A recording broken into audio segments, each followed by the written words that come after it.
Now, before I get into that, I'm just going to introduce myself. I'm Dino of Viva La Crypto. I'm here to, with the Viva La Crypto team, we are here to provide you with ICO reviews, and we're also, we provide you with a tutorial course that you can view free of charge on our YouTube channel. Please take the time to subscribe. We've got some great videos, and if you have the opportunity, click the bell symbol as well, so you can be notified when you get great ICOs like this that come up.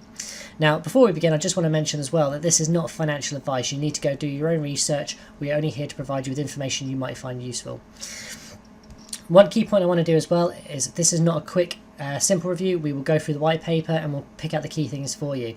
So if you're looking at potentially investing, this might be some very useful information. So let's have a look.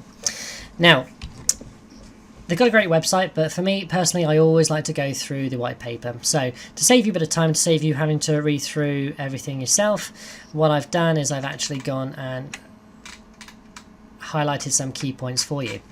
Now, what is the problem that Apex are looking to solve? Well, Apex actually believe that there's a broken relationship between a person's data and the people trying to market to them. So at the moment, everything is centralized in third parties, such as things like Facebook or marketing companies, and the consumer doesn't actually have any control of that information. And sometimes that information is actually collected in some dubious ways, such as clauses hidden in the terms and conditions. So what they want to do is they want to look at a new way of decentralizing information and incentivizing people for actually providing their information to these companies that want to market to them.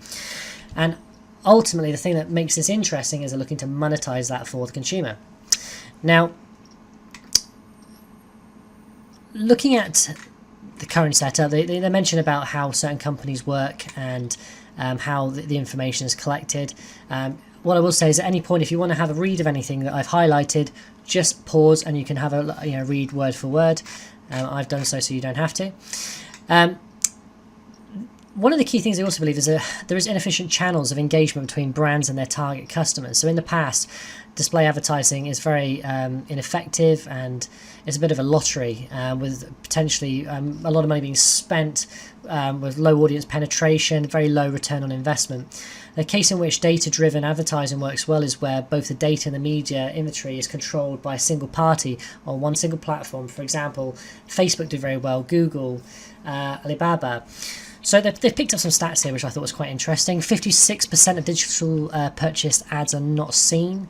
6.3 billion of digital ads will be wasted through fraudulent activity, bots just clicking.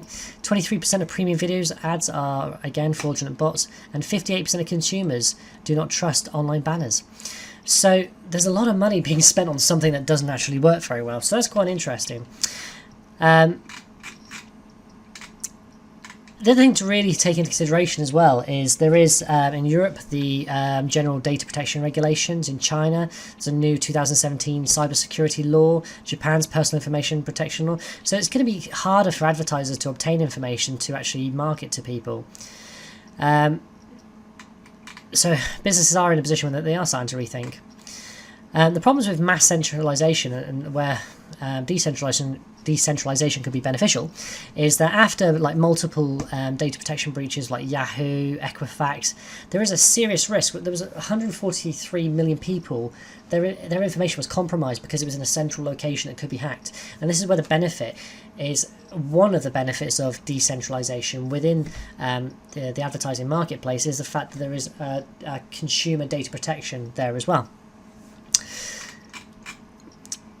And as far as shifting dynamics, there is a paradigm shift. We do not mean marginal optimization or tweaks. They're actually looking to change the fundamental flows of values and structures of the system. So what they're looking at is they're seeing what is there at the moment, and they've made the decision that they believe that it's not working. And based on the stats that they've shown me, it doesn't really make sense to me as well. So their vision, looking for awareness, engagement, and then building loyalty, making people want to come back and use their platform.